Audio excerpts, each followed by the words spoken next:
त्या शेतकऱ्याला सांगू इच्छितो की राज्यामध्ये मी म्हटलं होतं ना जानेवारीच्या शेवटच्या आठवड्यात वातावरण खराब होणार आहे. तर राज्यामध्ये 23 तारखेपासून राज्यामध्ये आभाळ येणार आहे, ढगाळ वातावरण राहणार आहे. म्हणून वेलवर्गीयासाठी आनंदाची बातमी, त्याच्यानंतर ज्याला फुलं लागण्यासाठी आनंदाची बातमी, ऊस उगवण्यासाठी आनंदाची बातमी. पण राज्यात काय होणार आहे, हे वातावरण कशामुळे खराब होणार आहे?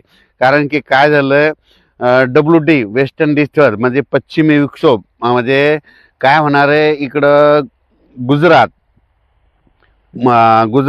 राजस्थान, हरियाणा, पंजाब, उत्तर प्रदेश, हिमाचल प्रदेश तिकडं काय होणार आहे, तिकडं वातावरण खराब होणार आहे. तिकडं म्हणजे पाऊस पडणार आहे, म्हणजे त्या राज्यामध्ये पाऊस पडणार आहे. म्हणून त्याचा असर आपल्या महाराष्ट्रामध्ये होणार आहे.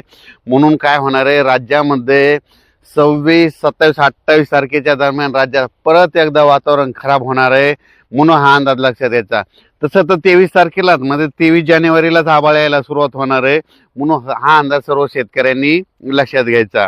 राज्यातल्या सर्व शेतकऱ्याला सांगू इच्छितो की राज्यामध्ये आणखीन थंडी, आज 18, 19, 20, 21 4 दिवस थंडी आहे. पण थंडी सांगायचं झालं तर शेतकऱ्याच्या थंडीबद्दल देखील फोन आले. तर ही थंडी कितपर्यंत राहणार आहे? तर राज्यातल्या शेतकऱ्याला सांगू इच्छितो की 20 तारखेपासून उन्हाची तीव्रता वाढत जाणार आहे. दुपारनंतर थोडी अशी गरमी जाणवणार आहे, पण रात्रीच्याला मात्र थंडी कायम टिकून राहणार आहे. म्हणून हा अंदाज लक्षात. काय होणार आहे, रात्री 11 वाजता एक हवेचा झिलावा सुटल आणि 11च्या नंतर ते सकाळी 6 वाजेपर्यंत चांगली थंडी राहणार आहे. म्हणून हा अंदाज लक्षात यायचा. पण राज्यातल्या सर्व शेतकऱ्याला सांगू इच्छितो की राज्यामध्ये मात्र जानेवारीच्या शेवटच्या आठवड्यात मात्र ढगाळ वातावरण राहणार आहे.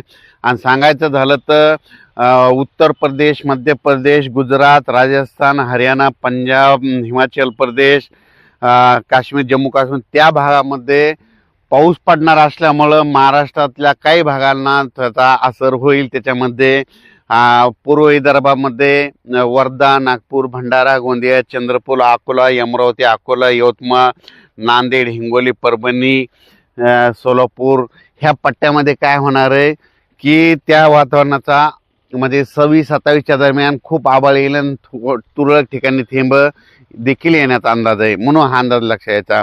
म्हणजे राज्यातल्या